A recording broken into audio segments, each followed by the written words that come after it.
Hi, my name is Mike Bego, and I'm the managing partner at Kline Hill Partners. We are a secondary fund out of Greenwich, Connecticut and Zurich, Switzerland. And we focus on doing a high volume of all types of secondary transactions. We'll buy limited partnership interests and we'll do GP restructurings. And we're an extremely active secondary fund. We do 70 deals a year. So we're one of the most active buyers in the market.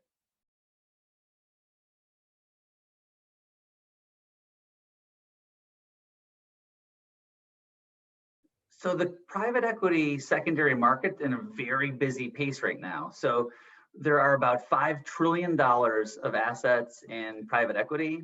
And right now we're at an annual run rate pace of about 100 to $110 billion a year of transactions. So that's really a record. When I got into the business in 2005, the whole market was $5 billion. So it's been in a long-term growth mode. And there's two main types of deals in private equity secondary industry. One type is buying limited partnership interests, where firms like ourselves, we would buy out investors in multiple, single or multiple different private equity funds. And then there are GP-led transactions, which are like new and the fastest growing part of the secondary market, where we would work with just one private equity fund and we would buy out all of the assets in that fund, typically an older fund, and then allow that manager to continue on with those assets.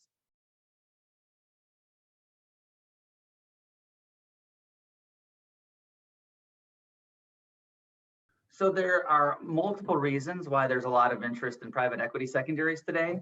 From a seller's standpoint, it's a great time to get out because there's a lot of different types of secondary funds that can buy your assets and offering pretty high prices. So very often you can get 80 cents, 90 cents on the dollar for something that might be very illiquid and you could have to wait several years.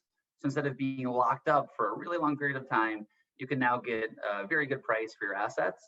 And on the investing side, private equity secondaries performance has been tracked by Cambridge Associates going back to 1993.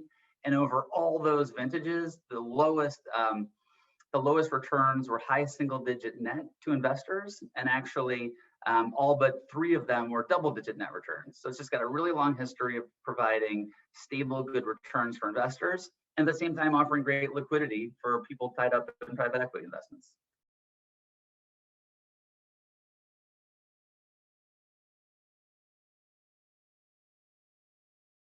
So within the private equity industry, there are all different types of assets available. So there's traditional buyout assets, which could be manufacturing companies, could be restaurants, could be any type of normal business you see driving down the street, or companies that make things or do things.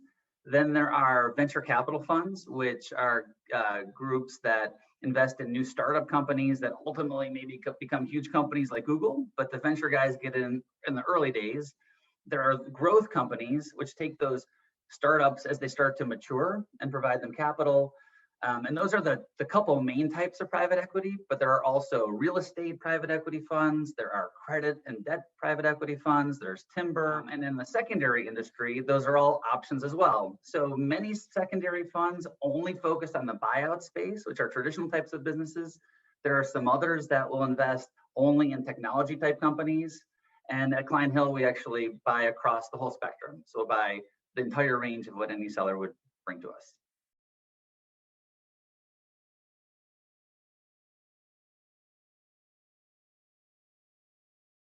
So as a secondary fund investor, you don't necessarily need to worry about why someone is selling. So we're very often providing liquidity to someone who's been invested in a broad pool of assets for 10 years or 15 years, a very long time, and they simply want to get out. So they may be terminating a vehicle, they own a diversified pool of assets, and it's typically not so much cherry picking a single company, but they just need to sell. So you should always, as a buyer, be very careful that you're paying a price where you'll get an attractive return. And that's why you want to hire a firm like Kline Hill to make those secondary purchases for you.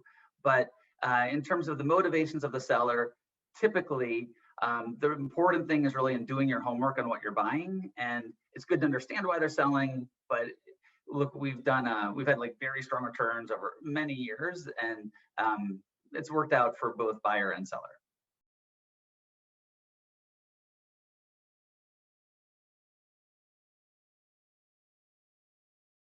So there are multiple reasons that different private equity investors would sell their interest to firms like Kline Hill. The most common one that we run into is we're working with large sellers who are managing huge pools of assets, and they have them managed in multiple different vehicles. And what happens is those vehicles have a stated life of, say, 10 years or 12 years. And when that time period is up, they're charged from their original charter to close down those funds. So they may have already realized substantially all of the investment, everything's played out for them from their original investment standpoint. And when we come in, there still are some great assets there. There's companies that are still growing and have a lot of prospects, but it's just a small percent of their original. And so at Kline Hill, we spend a lot of time really examining what's left and valuing it. But that's the number one reason, is it's just end of life for a vehicle. Another big reason why some private equity investors would sell their positions is you may have an institution which has a new chief investment officer, and that person comes with a wealth of relationships and great opportunities that they can bring into the funds that they're managing. They typically are inheriting a portfolio where all of the capital is already tied up, though. So if you're bringing in this highly talented person who can get you into great private equity funds, you want to give them that opportunity. And often what institutions will do is they'll take a portion of their existing portfolio, often the older portion or the portion that's invested in funds they may not be reinvesting in, and they'll take those and they'll sell them to us, and Kline Hill will write a check to provide that liquidity and enable the institution to invest in the new funds that their new chief investment officer, whoever's running the group, can invest in.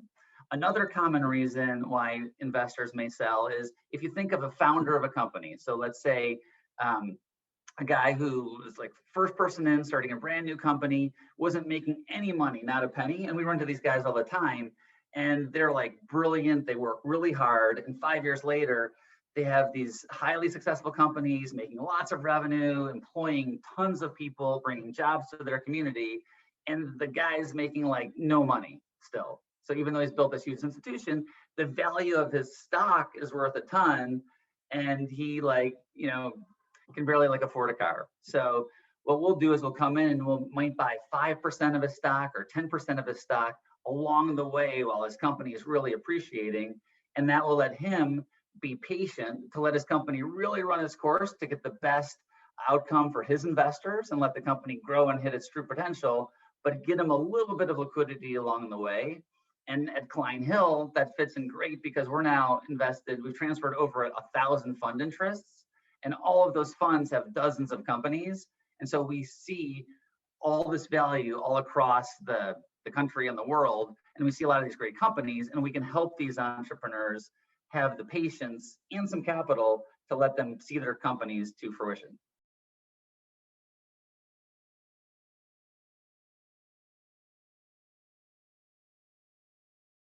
So for starters, when you think of ESG, it's really important to think of all the different stakeholders that are involved in an industry. And what a lot of people may not realize is the private equity industry actually provides amazing benefits to different communities. So there are literally millions of jobs. I think it's about 10 million jobs in the US that are there because of private equity firms and private equity firms buying up companies. So you might not think about it, but even a company like Hostess went out of business and they had no more money. They were going to shut down and shutter their factories. Fortunately, a private equity firm came along.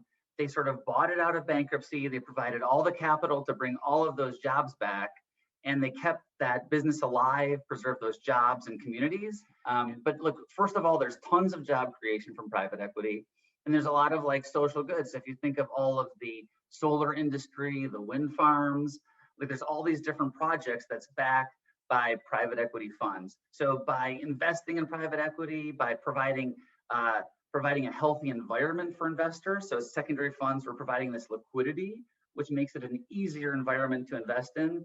We're helping support this great industry that's not just providing tons of innovation across the economy, but providing tons of jobs and well-being for the country.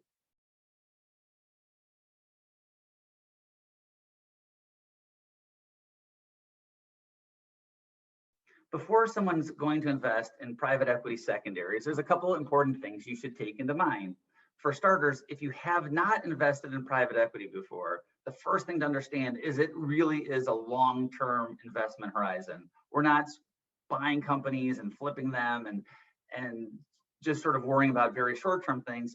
Everything in private equity is long-term. We're investing in companies to build and grow and develop over a long period of time.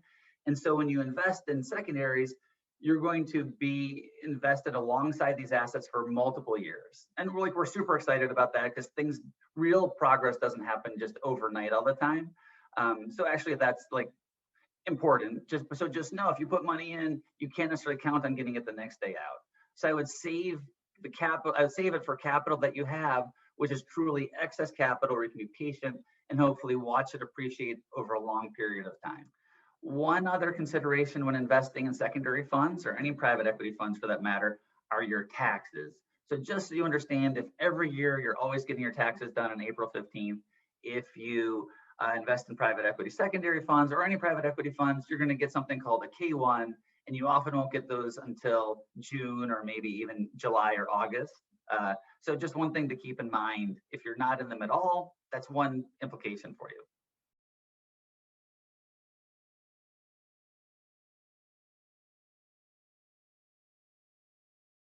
When you think of investing in private equity secondaries, first of all, you should understand that this market is one where it requires a lot of effort and time and attention and years of experience to invest in. So we actually have a team here of going on 30 people just to process these private equity secondary transactions. And I've been doing this since 2005, and I wouldn't want to do it all by myself. So first of all, when you're investing in private equity, you really want, I believe, to invest in a private equity secondary fund that will do all of the transaction sourcing and very important critical due diligence of the assets you're going to buy and then appropriate monitoring.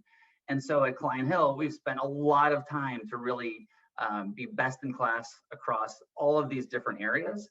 And when you're looking at private equity funds, you want to look for firms with great track records. So I would be very focused on finding firms that have been around for multiple years, have invested multiple funds, and show you their numbers and the returns, net returns that are after all of any expenses they have. So I would look for like an experienced, successful firm when you're investing in secondaries.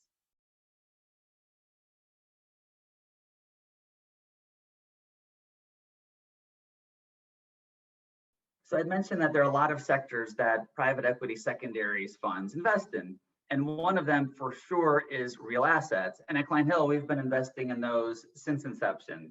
We've invested in companies like coking coal companies and oil and gas and real estate and all different types of assets. And one thing you should know about the approach that we use is that we are buying into these assets off of dated valuations.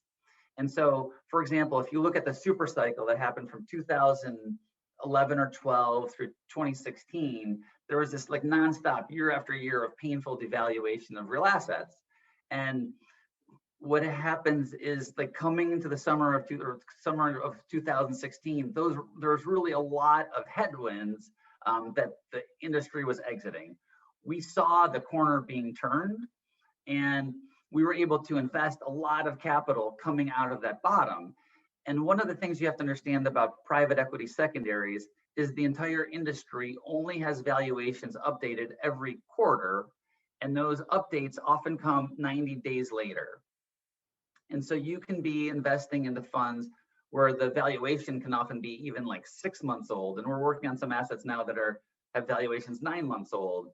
And so as you see these sort of super cycles or these changes in industries, and real assets is a great one because they go through these long sector swings, we can really take advantage of buying assets in that manner. So in 2016, as things were coming out of there, we put 12% of our entire fund in assets like coking coal and a few different mining companies.